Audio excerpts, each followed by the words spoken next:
Messi যখন কথা বলেন তখন সবাই চুপ হয়ে যায়, হোক সে আর্জেন্টিনার প্রেসিডেন্ট কিংবা কোচ স্কালোনি। আপনাকে যদি জিজ্ঞেস করা হয় বিশ্বের সবথেকে অরা সম্পূর্ণ প্লেয়ার কে, তাহলে আপনি অনেকেরই নাম বলতে পারেন। আপনার তালিকায় রোনালদো, জালাতান সহ আরো অনেক প্লেয়ার থাকতে পারে, তবে বর্তমানে সবথেকে অরা সম্পূর্ণ প্লেয়ার লিওনেল আন্দ্রে মেসি। আপনি কি কখনো খেয়াল করেছেন ফুটবল মাঠে এমন কিছু খেলোয়াড় আসে যাদের উপস্থিতি পুরো স্টেডিয়ামের পরিবেশ বদলে দেয়? কেউ চিৎকার করে, কেউ ভয় পায়, কেউ আবার অনুপ্রাণিতও হয়, কিন্তু একজন আছেন যিনি কথা বললেই পুরো ড্রেসিং রুম নীরব হয়ে যায়। তিনি লিওনেল মেসি। মার্টিনেজ এক সাক্ষাৎকারে বলেছিলেন, মেসি যখন কথা বলে সবাই চুপ হয়ে যায়, সে আর্জেন্টিনার প্রেসিডেন্ট হোক কিংবা কোচ স্কালোনি। ভাবতে পারেন, একজন প্লেয়ার যার সামনে কোচ পর্যন্ত কথা থামিয়ে দেন। কিন্তু প্রশ্ন হলো কেন?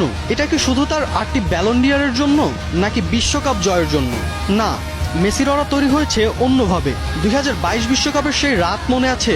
ফাইনালের আগের ড্রেসিং রুমে কেউ চিৎকার করেননি, কেউ বড় বড় কথা বলেননি, শুধু মেসি শান্ত গলায় বলেছিলেন, আজ আমরা ইতিহাস লিখতে নামছি। আর সেই একটা কথাই যেন পুরো দলকে বদলে দিয়েছিল।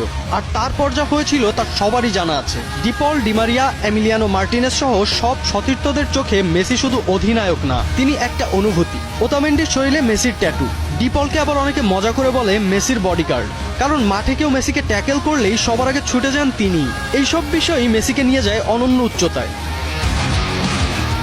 আরেকটা ঘটনা জানেন? কোপা আমেরিকার এক ম্যাচে পুরো স্টেডিয়াম উত্তেজিত, রেফারির সিদ্ধান্তে ক্ষুব্ধ আর্জেন্টিনা। সেই সময় মেসি শুধু হাত তুলে সবাইকে শান্ত হতে বলেন, আর কয়েক সেকেন্ডের মধ্যেই পুরো দল শান্ত হয়ে যায়। এই ক্ষমতা সবাই পায় না। রোনালদো আপনাকে অনুপ্রাণিত করবে, জালাতান আপনাকে অবাক করবে, কিন্তু মেসি আপনাকে বিশ্বাস করাবে যে অসম্ভবও সম্ভব। হয়তো এজন্যই বিশ্বে একটা কথা ধীরে ধীরে সত্যি হয়ে যাচ্ছে, মেসি শুধু একজন খেলোয়াড় না, তিনি ফুটবলের নীরব রাজা।